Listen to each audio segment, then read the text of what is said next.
Good morning everyone, welcome back to आपकी class coaching centre. तो आज का जो हमारा क्लास होगा वो इकोनॉमिक्स क्लास के चौथा क्लास में होगा। कौन सा पढ़ रहे हैं हम? 12th क्लास का जो इकोनॉमिक्स है खंड बा यानी कि बी, जो हमारा समष्टि अर्थशास्त्र है उनका आज सेकंड चैप्टर में है। तो सेकंड चैप्टर में हम देख हैं राष्ट्रीय आय का आकलन। चैप्टर का नाम क्या है? राष्ट्रीय आय का आकलन, जिसके आज हम फोर्थ क्लास में है, चौथे क्लास में आप सभी के सामने उपस्थित है। ठीक है, तो सबसे पहला भी यदि हम जानने की कोशिश करेंगे कि लेखावर्ष क्या होते हैं, लेखावर्ष के बारे में जानेंगे, सकल घरेलू उत्पाद क्या होते हैं वो टॉपिक पढ़ेंगे, सकल राष्ट्रीय उत्पाद जीएनपी क्या होते हैं इसके बारे में पढ़ेंगे। तो क्या होते हैं लेखावर्ष, कितना तक कितने तक होता है? तो आरबीआई जो होता है कि एक निश्चित वर्ष में क्या करते हैं कि कितने आय आए और कितने व्यय हुए, मतलब कितना खर्च हुआ पूरा देश में और कितना पैसा हुआ, कहाँ कहाँ वितरण हुआ, ये सभी चीज का लेखा जोखा करने का काम कौन करते हैं? आरबीआई कहते हैं, जिसे ही हम क्या कहते हैं? लेखावर्ष कहते हैं आरबीआई का एक वर्ष, जो कि पहले 1 जुलाई से लेकर के 30 जून तक होती थी पहले, लेकिन अब वर्तमान में यह बदल के 1 अप्रैल से लेकर के 31 मार्च तक कर दिया गया है। मान के चलिए कि यही तो हमारे हैं लेखा वर्ष। आरबीआई की स्थापना कब किए गए थे? तो आरबीआई की स्थापना 1935 ईस्वी में आरबीआई का स्थापना हुआ था। और यही जो होते हैं कि लेखा वर्ष इन्हीं के अंतराल में आते हैं, अंतर्गत आते हैं कि देश के अंदर कहाँ कितने मात्रा में किस प्रकार के वस्तु खर्च हो रहे हैं, या तो कहाँ पैसे खर्च हो रहे हैं, कहाँ से पैसा आ रहा है, कहाँ से पैसा नहीं आ रहा है, ये सभी चीज का लेखा जोखा जो करने का जो काम है वह आरबीआई का है। जो कि पहले कितना था कि आज के साल हम 1 जुलाई से लेकर के अगले साल के 30 जून तक होता था, लेकिन अभी वर्तमान में इसे बदल करके कब से कब तक कर दिया गया है? 1 अप्रैल से लेकर के अभी इस साल की 1 अप्रैल से लेकर के अगले 2026 के 31 मार्च तक के जो लेखा जोखा करने का काम होगा वो आरबीआई का होगा। उसी को हम क्या कहते हैं? लेखावर्ष कहेंगे। उसके बाद हम देखते हैं यहाँ पे जीडीपी। तो जीडीपी एक महत्वपूर्ण टॉपिक होते हैं, तो जीडीपी आपको समझने की भी आवश्यकता होते हैं कि जीडीपी आखिर होता क्या है। जीडीपी का फुल फॉर्म क्या होता है, कोई बता सकता है? जीडीपी, तो जीडीपी का जो फुल फॉर्म होता है ग्रॉस डोमेस्टिक प्रोडक्ट होते हैं। एक बार आप इसे लिखना चाहेंगे तो लिख सकते हैं, क्या होता है जीडीपी का full form? Gross gross domestic domestic product होते हैं। यह होता है जीडीपी का full form, gross domestic product. Gross का अर्थ होता है टोटल, यानी कि समझ जाइएगा कि जहां पे ग्रोस मिलेगा, यानी कि सभी का बात किया जा रहा है, टोटल का बात किया जा रहा है। और टोटल जो होते हैं वह सभी काम लायक नहीं होते हैं, टोटल उत्पादन काम लायक नहीं होते हैं। मान के चलिए कि आप एग्जाम के लिए तैयार कर रहे हैं, तो प्रिपरेशन कर रहे हैं, मान के चलिए आप वहां पे बैठ के, तो क्या आपके लिए सभी क्वेश्चन इंपॉर्टेंट है? नहीं है, आपके लिए सभी क्वेश्चन इंपॉर्टेंट नहीं है। ठीक उसी प्रकार जीडीपी में ग्रोथ जोड़ दिया जाता है। ग्रोथ का अर्थ होता है टोटल, यानी कि टोटल काम लायक नहीं है, काम लायक नहीं है, निकम्मा है। कुछ ही काम लायक है और कुछ निकम्मा भी है। तो जीडीपी में किन वस्तुओं को शामिल किया जाता है?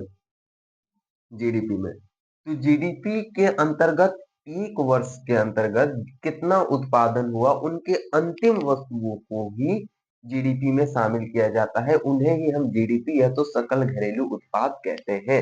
फॉर एग्जाम्पल बोर्ड से आधार पर देखिए कि ये गेहूं है, गेहूं से बना दिए आटा, आटा से बना दिए बिस्किट, बिस्किट मान लीजिए बिस्किट, गेहूं से आटा, आटा से बिस्किट। गेहूं से बिस्किट बनने तक का तो प्रोसेस लगा, टोटल हो जाएगा, लेकिन टोटल हमारा काम लायक नहीं है। जो बिस्किट है वो अंतिम मूल्य है। बिस्किट जो है वह एक अंतिम प्राइस है, अंतिम वस्तु है। तो इसी वस्तु पर ही पैसा लगेंगे कि एक बिस्किट आप दुकान में खरीदने जाते हैं तो वो 5 रुपए या चाहे वो 10 रुपया का होते हैं। तो बिस्किट क्या है? एक प्रकार से अंतिम मूल्य है जिसमें टैक्स भी जोड़े जाते हैं। ठीक है, तो बिस्किट क्या है? अंतिम मूल्य है। तो हम यही अंतिम मूल्य को जीडीपी में काउंट करते हैं, तो उसी को हम क्या कहते हैं? सकल घरेलू उत्पाद कहते हैं। तो एक तरह से आप सीधे शब्दों में यह समझ लीजिए किसी भी वस्तु के अंतिम मूल्य यानी कि मार्केट प्राइस कौन हो गया? बिस्किट। मार्केट प्राइस को जीडीपी में काउंट किया जाता है, उसी को हम क्या कहते हैं? सकल घरेलू उत्पाद कहते हैं। समझ में आ गया इतना बात कि सकल घरेलू उत्पाद क्या होते हैं? कि अंतिम वस्तु को उसमें जोड़ा जाता है सकल घरेलू उत्पाद के अंतर्गत। यदि बात किया जाए सकल घरेलू उत्पाद या तो जीडीपी जो होते हैं वह एक मार्केट प्राइस होता है।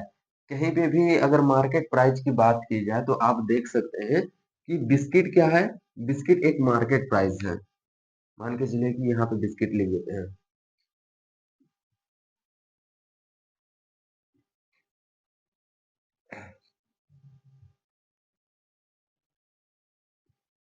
ये हो गया हम लोग का बिस्किट। तो बिस्किट क्या है? एक अंतिम प्राइस है। तो यह अंतिम प्राइस एक अपने अपने अपने आप में क्या होते हैं? ये मार्केट प्राइस होते हैं, एमपी होते हैं, मार्केट प्राइस होते हैं। मार्केट प्राइस होते हैं। तो और एक वस्तु का हम एग्जांपल ले के समझते हैं जीडीपी के। तो सकल घरेलू उत्पाद क्या होता है? तो सकल घरेलू का उत्पाद क्या होता है कि और वह उत्पाद केवल एक ही वर्ष के अंतराल में जोड़े जाते हैं। अलग वर्ष के उत्पादन को जीडीपी में काउंट नहीं करेंगे। मान के चलिए कि 2020 में कितने वस्तुओं का उत्पादन किया गया है? तो वह केवल 2020 के अंतर्गत ही जोड़े जाएंगे, ना कि 2019 के उत्पादन को 2020 में नहीं जोड़ा जाता है। 2020 में कितना उत्पादन हुआ उसे जोड़ा जाता है। बिके चाहे ना बिके इसमें कोई अंतर नहीं पड़ता है। बिके चाहे ना बिके इसमें कोई अंतर नहीं पड़ता है।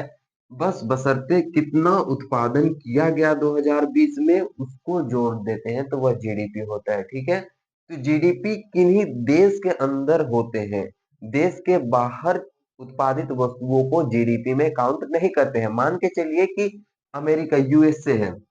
यूएसए यूएसए में यदि किसी भी प्रकार का उत्पादन हो रहा है, हम लोग ही की देश नागरिक जो कि यूएसए जाके किसी भी चीज का उत्पादन कर रहे हैं, तो उसे हम हमारे देश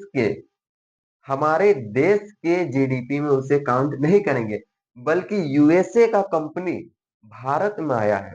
यूएसए का कंपनी भारत में आया है और वह उत्पादन कर रहा है, तो उसे हम क्या कर सकते हैं? जीडीपी में काउंट कर सकते हैं। लेकिन हमारे देश के आदमी कोई दूसरे देश में जाकर उत्पादन कर रहे हैं, उससे जीडीपी में काउंट नहीं कर सकते। यह प्रत्येक वर्ष जीडीपी अलग अलग निकाले जाते हैं। हर हर एक वर्ष के जीडीपी उन्हीं साल के होते हैं, सेम ईयर के होते हैं, चालू वर्ष के होते हैं। सेम ईयर जैसे कि उसे हम क्या कहते हैं? चालू वर्ष कहते हैं। 2020 में मान के चलिए कि 50 टन का उत्पादन हुआ। हम केवल 50 टन का ही क्या कर सकते हैं? जीडीपी में काउंट कर सकते हैं। 2025 में 100 टन का उत्पादन हुआ, तो 100 उत्पादन को ही 2025 के जीडीपी में हम शामिल कर सकते हैं, ना कि इन 2020 और 25 के उत्पादन को शामिल करेंगे और एक तरह से जीडीपी में जोड़ देंगे। यह नहीं होता है। समझ में आ गया जीडीपी क्या करे? जीडीपी हमेशा क्या होंगे? हमारा देश के अंदर होना चाहिए। देश की सीमा के बाहर के वस्तु या तो उत्पादन को हम नहीं जोड़ेंगे जीडीपी में। मान के चलिए कि कहीं पे भी दूसरे देश में उत्पादन हो रहे हैं, तो क्या वो दूसरे देश के लिए फायदा हो रहे हैं कि हम लोगों के देश के लिए? आप बोलिएगा दूसरे देश के लिए। तो हम कैसे कर सकते हैं कि हमारे देश के अंदर दूसरे देश के वस्तु को जोड़ा जा सके? जीडीपी में नहीं हो सकता।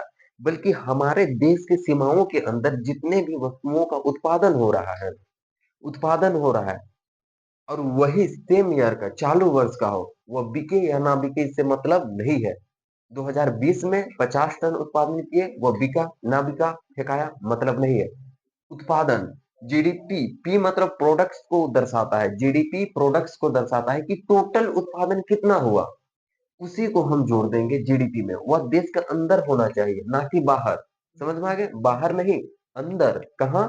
देश के अंदर, बाहर नहीं। और इसे हम क्या कर देते हैं? जीडीपी में जोड़ सकते हैं। चाहे वो बिके या नहीं बिके इससे कोई मतलब नहीं होता है। इसी को हम क्या कहते हैं? जीडीपी कहते हैं। जीडीपी जो होता है एक तरह से दो प्रकार से होते हैं। जीडीपी किन किन चीजों को एक तरह से होते हैं? तो जीडीपी का अगर हम पढ़ेंगे तो एक प्रकार हमारा दो होता है। एक तो होता है goods, goods plus service. Service होते हैं। गुड्स प्लस सर्विस, या तो फिर वस्तु के अंतिम उत्पादन को जोड़ा जाता है जीडीपी में, या तो फिर सर्विस जो होते हैं उनके द्वारा जो कितना पैसा क्रय किया गया है उसको भी हम जीडीपी में जोड़ सकते हैं। ये प्लस हो गया। गुड्स मतलब वस्तु एवं सर्विस मतलब हम कार्य करते हैं। मान के चले कि कोई भी वस्तु का उत्पादन कर रहे हैं या कोई भी बेच रहा है। एक डॉक्टर है, वह इलाज कर रहा है, तो सेवा दे रहा है, इलाज कर रहा है, सर्विस कर रहा है। लेकिन वह अपने ही दवा दुकान से दवा दे दिया, वस्तु दे दिया, यानी कि गुड्स वस्तु दे दिया। अब इन्हीं पर क्या लगा देते हैं, सरकार एक तरह से टैक्स लगा देते हैं। टैक्स लगाते हैं जिसे हम क्या कहते हैं, इन्हीं पर सरकार क्या लगा देते हैं, टैक्स लगा देते हैं, जिन्हें हम क्या कहते हैं, GST, goods and service tax, जिसे हम क्या कहते हैं, जीएसटी कहा जाता है। समझ में आ गया। जीडीपी एक तरह से आपको समझ में आ गया। और जीडीपी के पिछले भाग में देखा जाए तो जीडीपी तो अंतिम वस्तु का मूल्य को शामिल किया जाता है कहाँ, जीडीपी में किया जाता है। लेकिन अगर जीडीपी में देखेंगे तो सबसे पहले हम क्या किए थे, गेहूं का उत्पादन किए थे। एक कोई है गेहूं का उत्पादन, उससे क्या बनाया, आटा बनाया गया। आटा बनाया गया, फिर हम बिस्किट बनाते हैं। तो हम जीडीपी में तो शामिल करते हैं किसको, जीडीपी में तो शामिल किसको करते हैं, तो जीडीपी में तो शामिल करते हैं अंतिम वस्तु के मूल्य को। लेकिन जो आटा बनाया गया, मान के चलिए आटा, ये हम केवल एक ही एग्जांपल नहीं लेते हैं।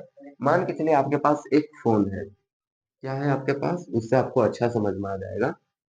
या आटा टाटा और बिस्किट नहीं, एक फोन है आपके पास, एक फोन है, एक फोन है, अच्छा सा फोन है, जो कि आपके लिए बहुत ही इंपॉर्टेंट है।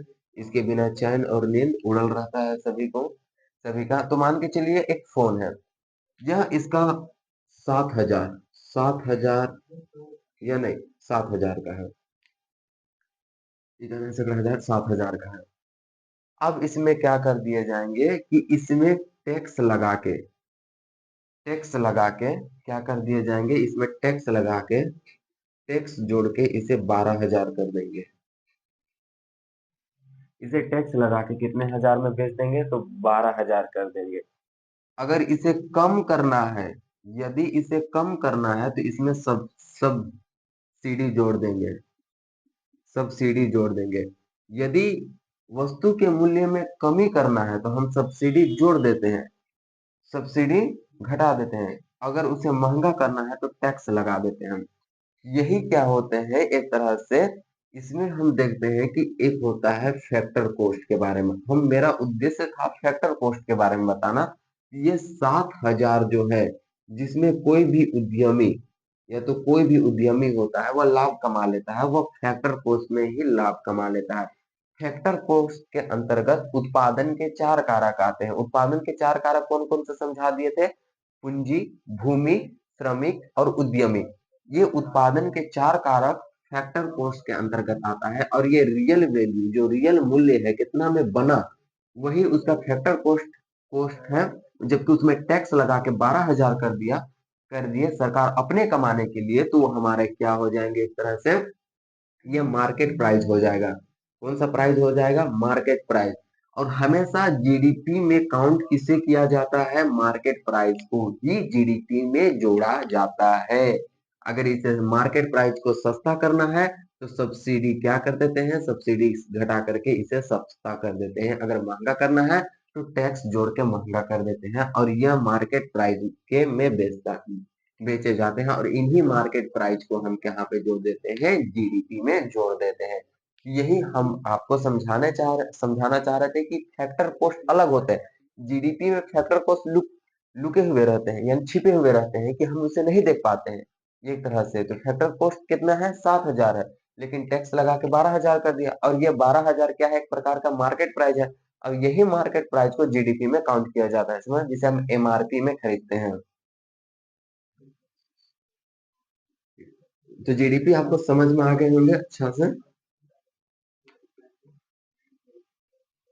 तो जीडीपी क्या होता है कि कोई भी वस्तु और सेवा के अंतिम मूल्य को जोड़ा जाता है, ना कि उसके मध्य या पहले वाले मूल्य को। और उत्पादन के मूल्य को कितना, वह चालू वर्ष का होना चाहिए, उत्पादन चालू वर्ष का होना चाहिए, और अंतिम मूल्य होना चाहिए। ठीक है, और देश के अंदर उत्पादन होना चाहिए, ना कि देश के बाहर। देश के बाहर वाले उत्पादन को, प्रोडक्ट को जीडीपी में काउंट नहीं करेंगे। तो इसी को हम क्या कहते हैं? सकल घरेलू उत्पाद कहते हैं, जो कि आपके लिए अच्छा से शामिल यहाँ पे लिख दिए गए हैं। आप इसे समझ सकते हैं, ये तो पढ़ सकते हैं। अगला आते हैं हम सकल राष्ट्रीय उत्पाद, जिसे हम क्या कहते हैं? जीएनपी।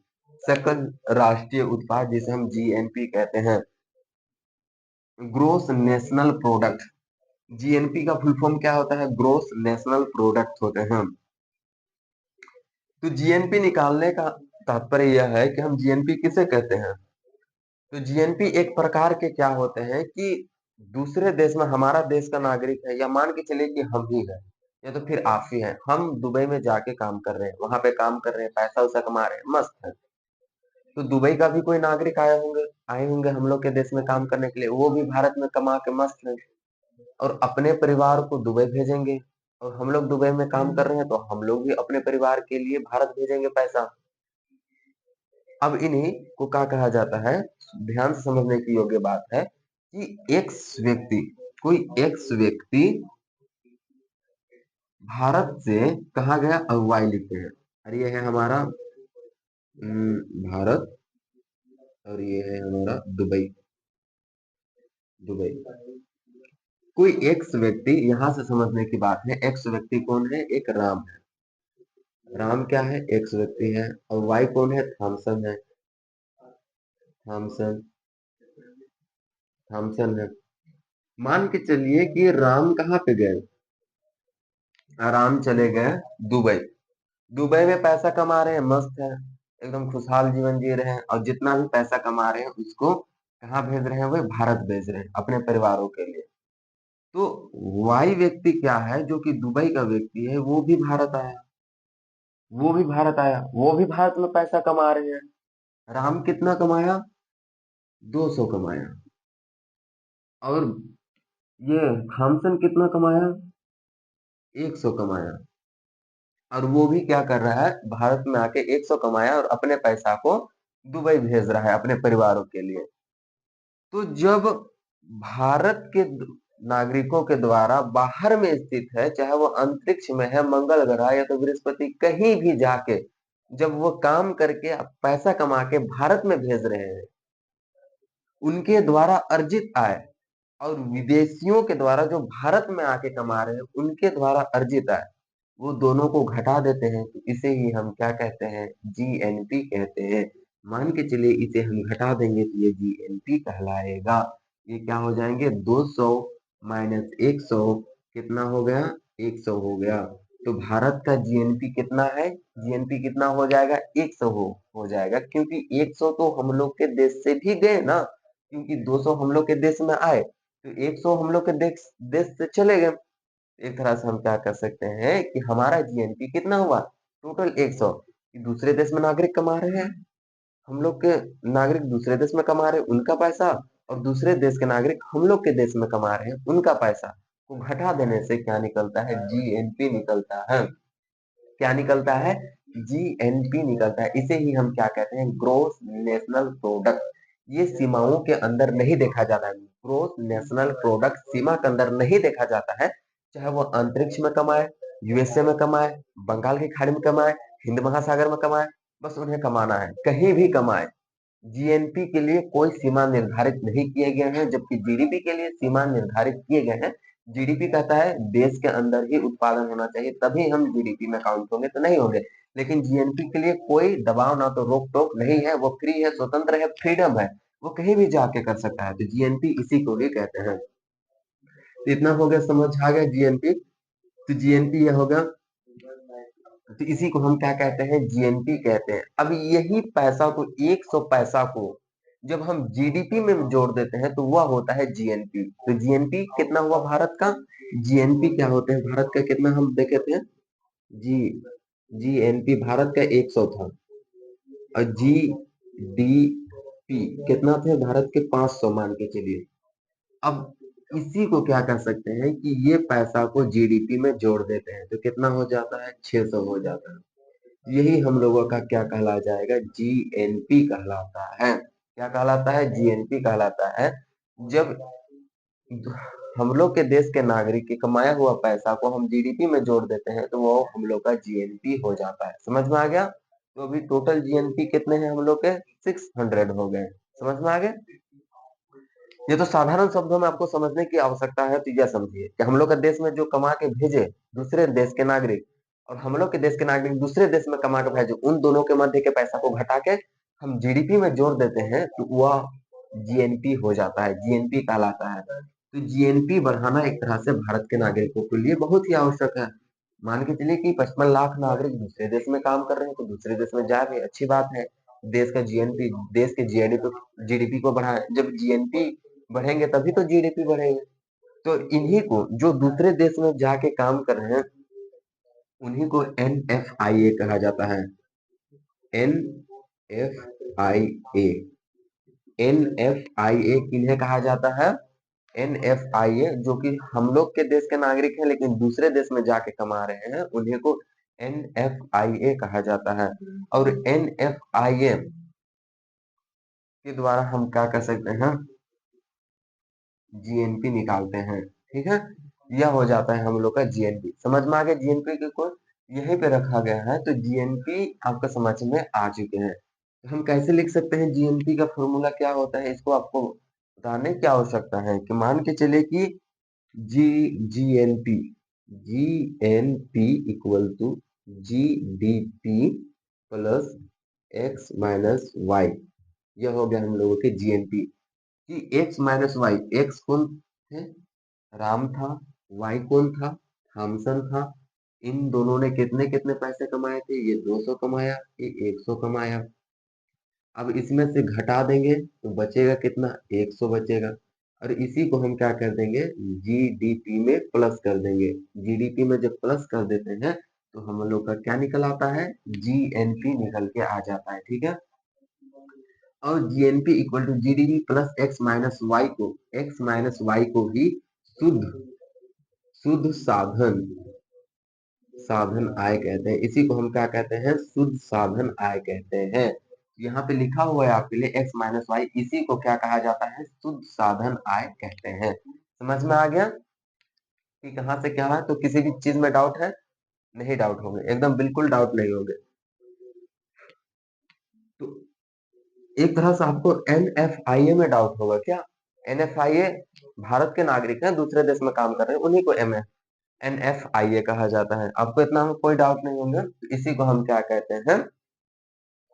जीएनपी कहलाता है। अगला होता है शुद्ध निर्यात। शुद्ध निर्यात क्या होते हैं?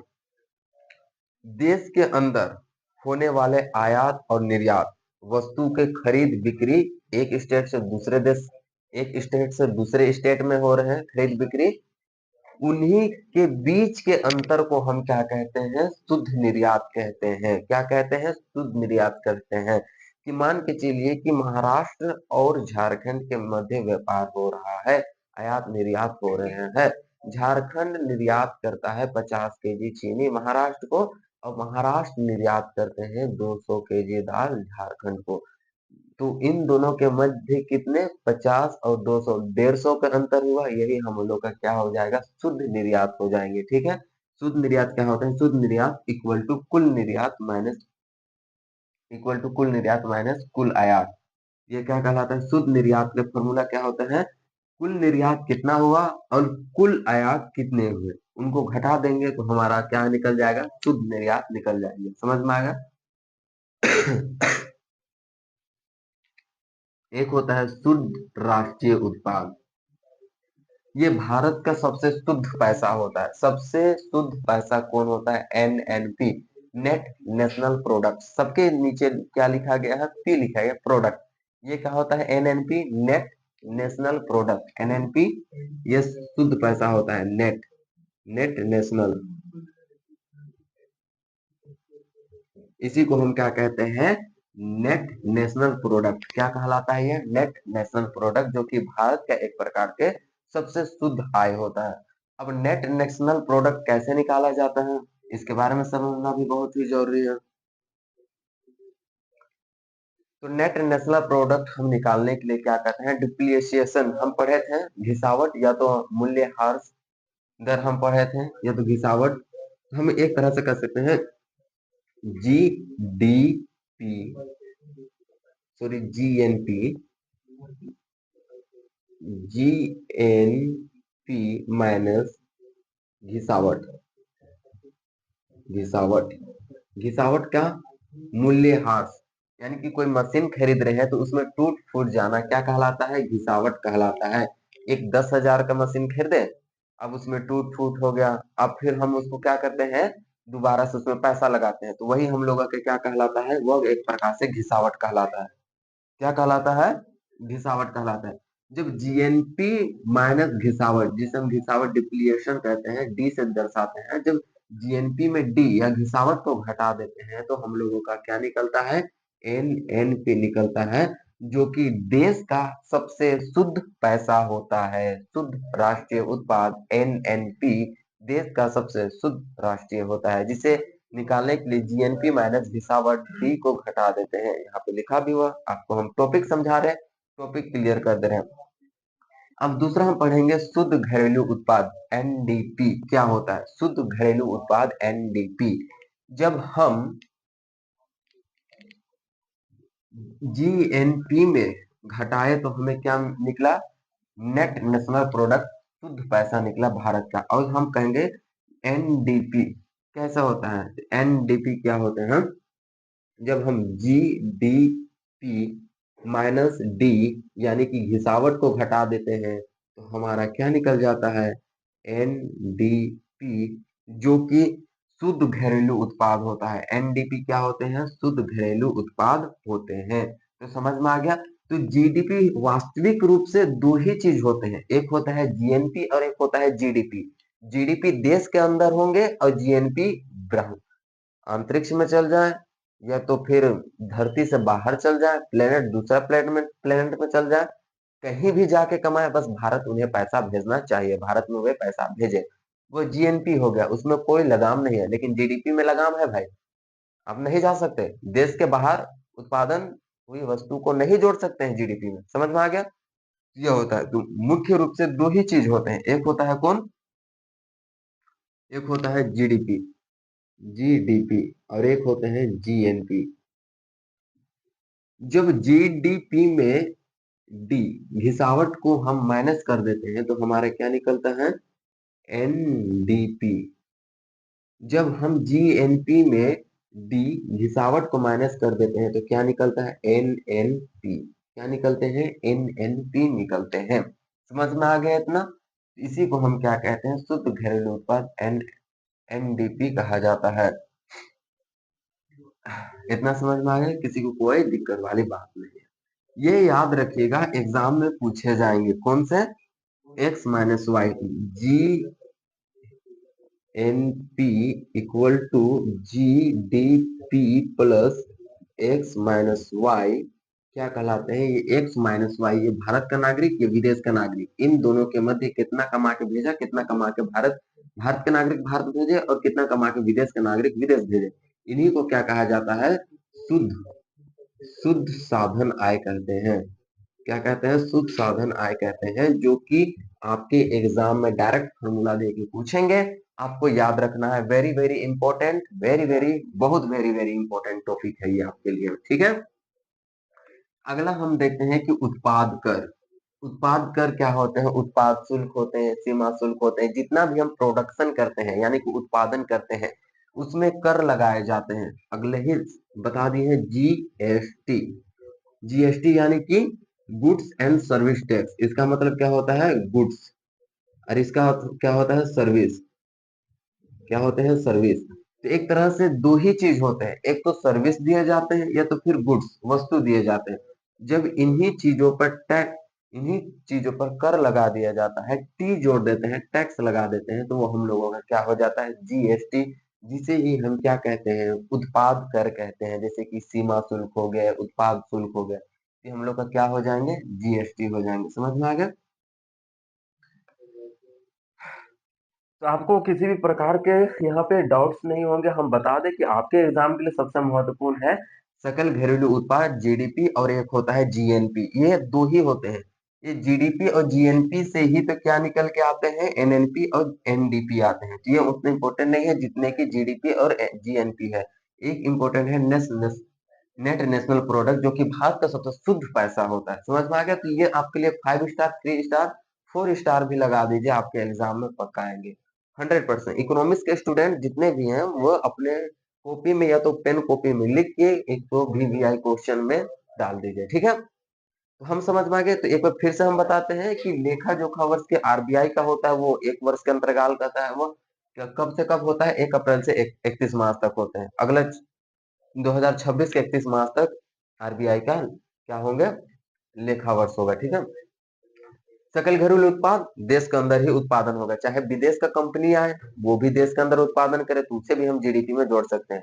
लेकिन भारत का कंपनी कोई दूसरा विदेश में जाकर उत्पादन कर रहा है तो उसे हम जोड़ नहीं सकते हैं, क्योंकि कहता है जीडीपी, कहता है भारत की सीमा के अंदर, बल्कि समझ में आ गया? जीडीपी भारत की सीमा के अंदर के उत्पादन को जोड़ता है, जबकि जीएनपी जो होते हैं वो कहीं दूसरे देश, अंतरिक्ष, ब्रह्मांड या तो पूरा पृथ्वी छोड़ के चल जाए, कहीं भी वो कमाए, कहीं भी उत्पादन करे जीएनपी वाले लोग, उसी को हम क्या कहते हैं? जीएनपी कहते हैं। उसे हम सकल राष्ट्रीय उत्पाद कहते हैं, जीएनपी। जैसे कि हम दुबई गए तो हम एक क्या कहला जाएंगे? एनएफआईए कहला जाएंगे, ठीक है? समझ में आ गया? ये सबका आप स्क्रीनशॉट ले सकते हैं।